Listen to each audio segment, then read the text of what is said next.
going good, or when you thinking, okay, well, to you, that money, my dreams come true, my life in diamonds. Who knew? Who knew? Who knew? Hi guys, welcome to my channel. My name is Vivian Elaine, and today we are going to be talking about tips and tricks to get into the real estate industry, because I have been getting a numerous amount of DMs and questions asking about real estate school. How did I get started? What should you study on the exam? And I never want anyone to feel like I'm ignoring them, but it is very overwhelming. So I thought that I'll just go ahead and make this video so it could be a one-stop shop, and I can just send you guys this video. You can click the link, and hopefully I can answer all the questions that you need. And if you have any more questions, definitely drop them in the comment box below, and I'll be sure to answer them. So I got my handy dandy iPad here to keep me in track, and I just like noted everything that everybody's been asking me over these past couple of months. So little background about myself. I started real estate in June 2020, so that was 4 months ago. Yeah, about 4 months ago. I am licensed in the state of Alabama, and only Alabama right now. I'm definitely working on getting my reciprocal license so I could be licensed in the state of Georgia, but right now we are going to be talking about Alabama license laws and all of that.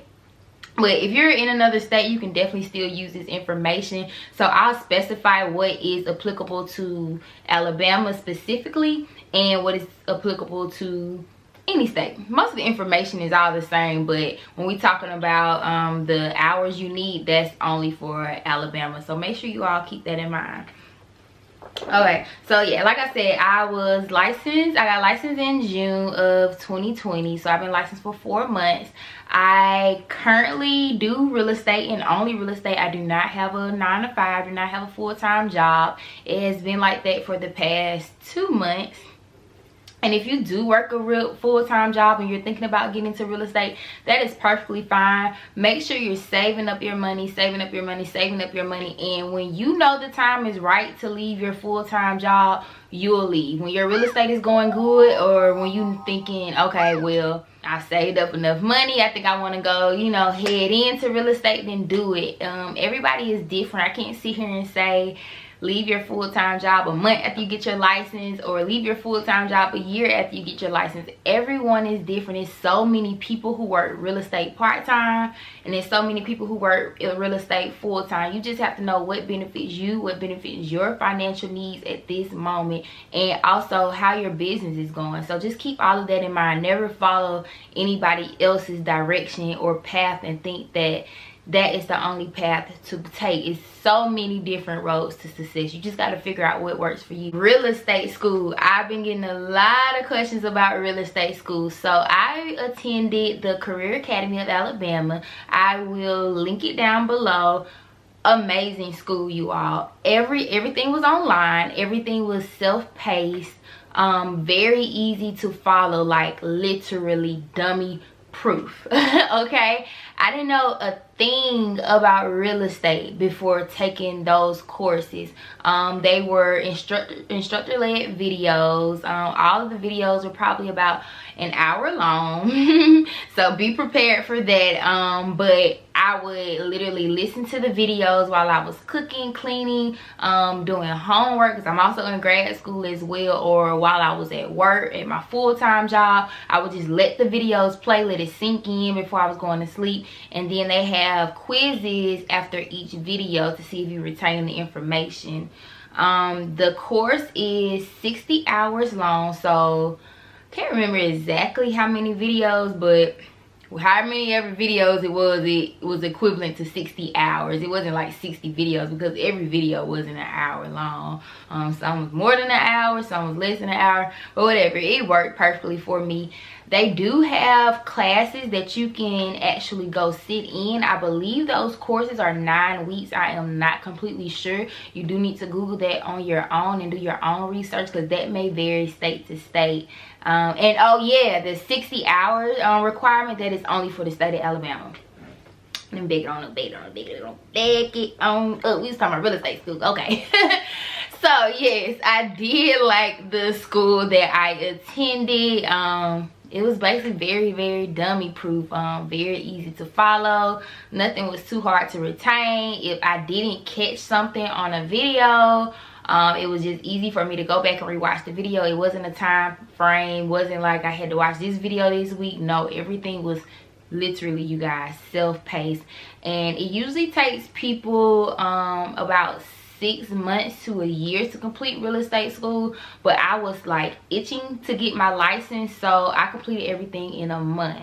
So I said that to say you can do it. It is very easy. I did that while working full-time and while going to grad school in a month. I completed all my courses. And I took my state exam in 1 month. So yeah, also in the instructors, they were very easy to get into contact with. If I needed something, it was easy for me to just send an email, give them a phone call. So that is really, really big when you're picking your real estate school. And for your state, if you're not in the state of Alabama, I suggest you go and ask another realtor, hey, what school did you go to? Because it's just like a college. Like, you want to kind of get recommendations from people, and you also want to make sure that it's in, I don't know if accreditation is the right word to use, but I'm going to use it for right now. You want to make sure it's an accredited school. Like, those hours that you're taking these real estate courses are going to transfer, and they're going to be accepted by the state that you're in. So make sure you do your research, people. Make sure you do your research. You don't want to get gypped out of any money. Oh, also money. The course was about $300, give or take. Yeah, about $300, no more than $350. So make sure your finances are in order. You know what you can afford. I don't think that was pretty harsh for a real estate course. It may vary state to state. That is in the state of Alabama.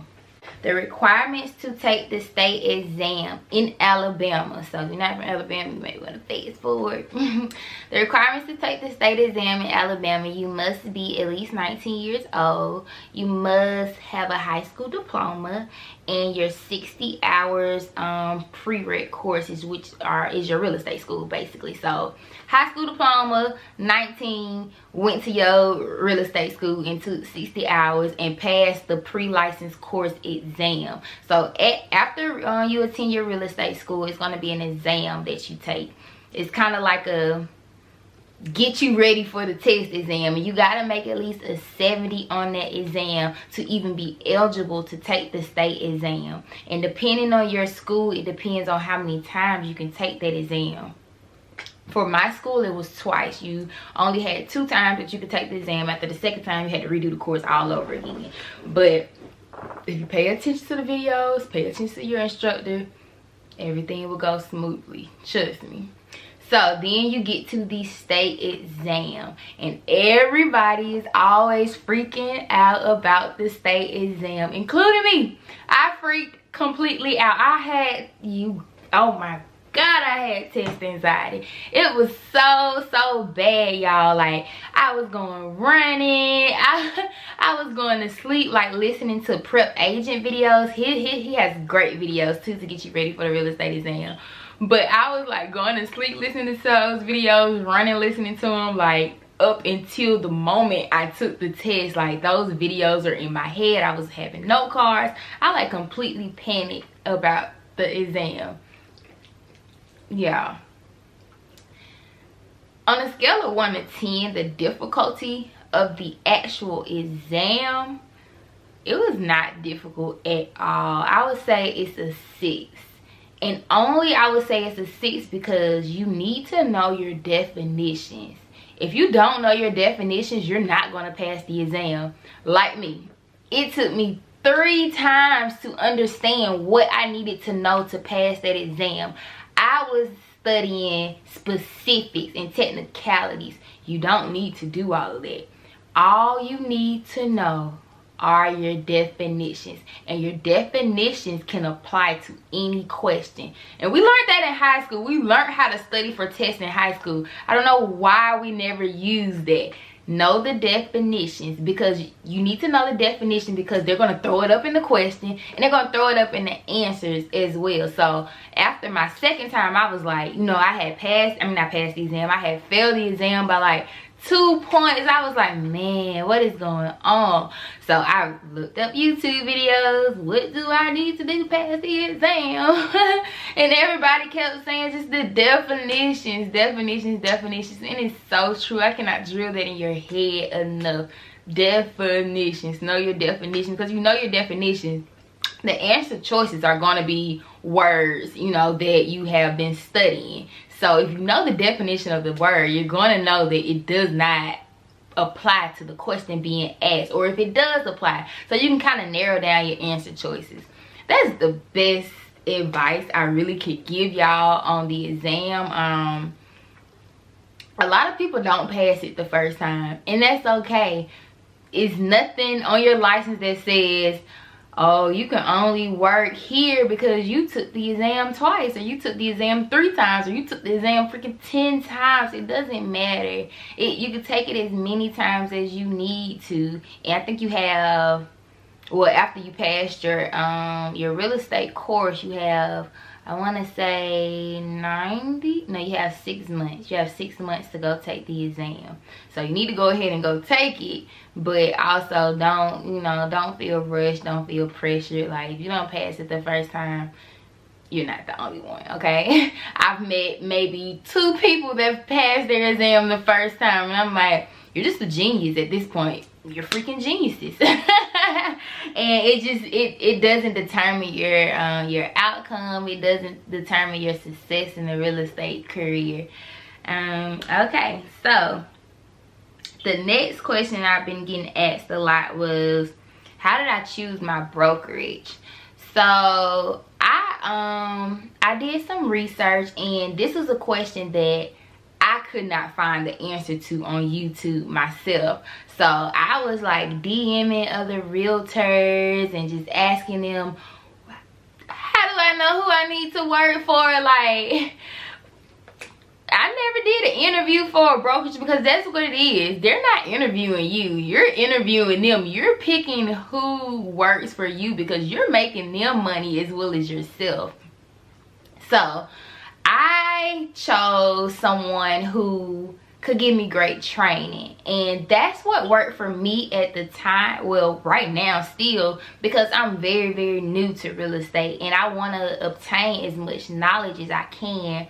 And I worked different places before, and I worked places where they kind of just throw you out there and it's up to you to figure it out. I felt like with real estate, and with me dealing with such big transactions, dealing with the livelihood of other people's lives, I wanted to make sure that I was gaining the knowledge that I needed to know, while also providing my clients with the best experience. So that is very important. All of that comes from training and having a mentor. So the agency that I work for in Montgomery, Alabama, I will not name them in this video, simply because I don't get sued. I don't know what might happen. You know, I just don't want any backlash or anything, you know, with putting company names in unsponsored videos. So if you follow me on social media, then you will know who I work for. I just won't name them in this video. But they are great. They are #1 in the country for providing training to new agents. They provide you with a productivity coach who helps you every week. We have Zoom calls on, you know, how's everything going, just refresher trainings. It's nothing that I cannot call anyone in my brokerage and ask them, like, anything. I can even text my broker and, hey, I need, you know, you got any lenders you can send me? Like, I actually just asked her that today. Like, anything is nothing that I cannot reach out and ask them. Versus more boutique style agencies, which are smaller style agencies, those are great if you kind of want to brand yourself. So with bigger agencies, it's harder for you to brand yourself, because everything that you promote and you put out, you have to mention your agency. Everything is under them. With boutique style, you can kind of, it's a little bit more lax. You can make whatever signs you want. It's your business. You're just working there, just basically sponsoring you, honestly. But the downfall to that is most people don't get good training, you know. So my suggestion is go with a company that's giving you great training, at least for your year, so you can obtain all that knowledge, so you can be the best realtor that you can be. And then see and look at other agencies, like more smaller agency, boutique style agencies, so that you can kind of come into your own brand. But you do, every job that you go to, you're going to need training. And my brokerage is like A1 on there. They're sending emails out, making phone calls. Hey, you got this, dude. You don't forget to take your CEs. Like, they're on top of it. Like, I'm the type of person, when I start something, especially something like this, because real estate is very, very scary. What you learn on your real estate exam and throughout the course is basically information to keep you out of jail. You're learning laws and practices and definitions, but you're not learning how to do real estate. You're not learning how to go out there and get clients. You're not learning how to log into the MLS and, you know, list a home. You're not learning stuff like that. That stuff is what's going to be taught to you by your brokerage, if you get a good brokerage. Or if you don't, then you're going to be back on YouTube trying to figure this out, how to write contracts and stuff like that. You don't learn that in your real estate course. You're not learning how to be a realtor. You're learning how to stay out of jail, which is good. But now, after you pass your state exam, it's kind of like, what do I do next?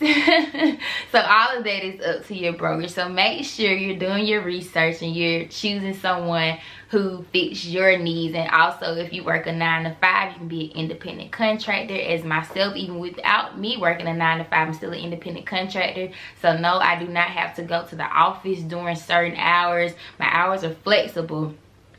However, don't get lax, y'all, because if you got too much time in your hand, you're probably not selling any homes. Still get up like you have a 9 to 5, 8 to 5, whatever. Put in that work, put in that overtime, because if you just sit at home and you like, I ain't got no job, I'm a realtor, ooh, this cool, this good, guess what?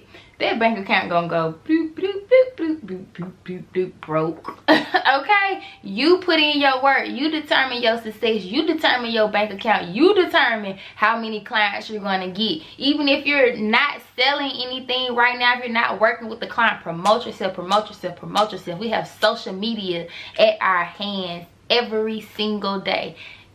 If you're my age, and not even my age, if you're older, younger, whatever, we're on our phones like this 24 hours out the day. I'm exaggerating, but that's what it feels like. Why not promote yourself? Why not make some money? Why not promote your business? Always post a home, do something, ask questions, get your followers involved, get people interacting with you. So when people go to buy a house or when they're thinking about purchasing a home, guess who comes to mind? You do. Okay? It's not rocket science, y'all.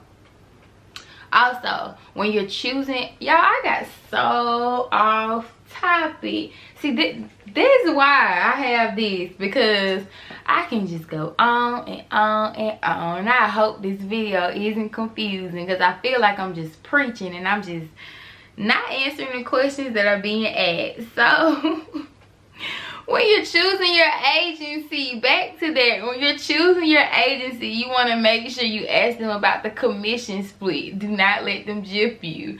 The brokerage I'm with, we're a 70-30, so 70% of the commission comes to me and the other 30% goes to them, which is very good. I've seen other agencies do 60-40, but you just want to, you know, make sure you look into that. You want to look into their reputation, their use of technology. Our agency, everything is technology. Everything. We're not really on the old school thing. So see what works for you. If you're one of those people that's pen and paper, you might not want to go with an agency that everything is like on the computer. But I don't know many that's not, and you know, you want to keep up with the time. So just do what works for you, who provides leads to you.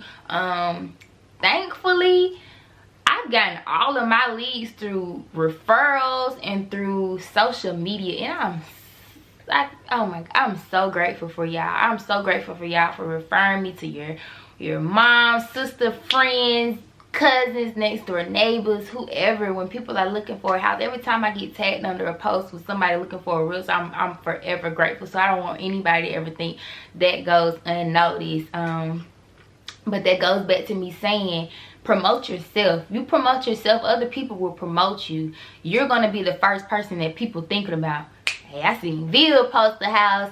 You looking for a realtor? Contact Viv. You know, just stay on people's mind, because the less you post, people not gonna remember that you're a realtor. You gotta, every day, you gotta say that is a job. It's literally a job. So you can't get lax and then don't sit there and not post anything or not say anything, and then you wonder, well, I don't have no clients. Well, people forgot about you, girl. It's not just gonna fall out the sky. I mean, it might, but faith without work is dead, honey, okay? Y'all better know that. Y'all better know that. Another question was areas of focus on the real estate exam. I think I kind of touched bases on this a few minutes ago. I can't really tell you what to focus on. Like, I can't sit here and say you need to focus on zoning laws or you need to focus on the math portion, because every exam is different. Every 3 times that I've taken the exam, it's been different, and it's been majority questions in one section on one exam, and then on another exam I've probably only seen it 1 time. So I'm not going to sit here and give you areas to focus on, because it may be different. Like I said, I don't want you to study wrong. Just study your definitions. Be confident. You're going to pass. If not, you can retake it as soon as probably like 2 or 3 days later. Just breathe, eat, relax, and be confident in yourself, you guys. So that is all I have for this video for today. I probably didn't answer everyone's questions, but I hope that I gave you just a little ounce more of confidence than you had before watching this video. If I didn't answer your question, leave a comment below. We can talk down there, because I want you to comment below versus DMing me, because the same question that you have may be another question that someone else may have. So instead of being repetitive, you know, we can just make this a conversation. Good luck to you guys who are interested in becoming realtors, and I can't wait to work with y'all and talk to y'all. Let me know how it goes. If you pass your real estate exam, hit me up. We can go out. Nah, I'm kidding, but for real, hit me up and let me know, okay? Bye.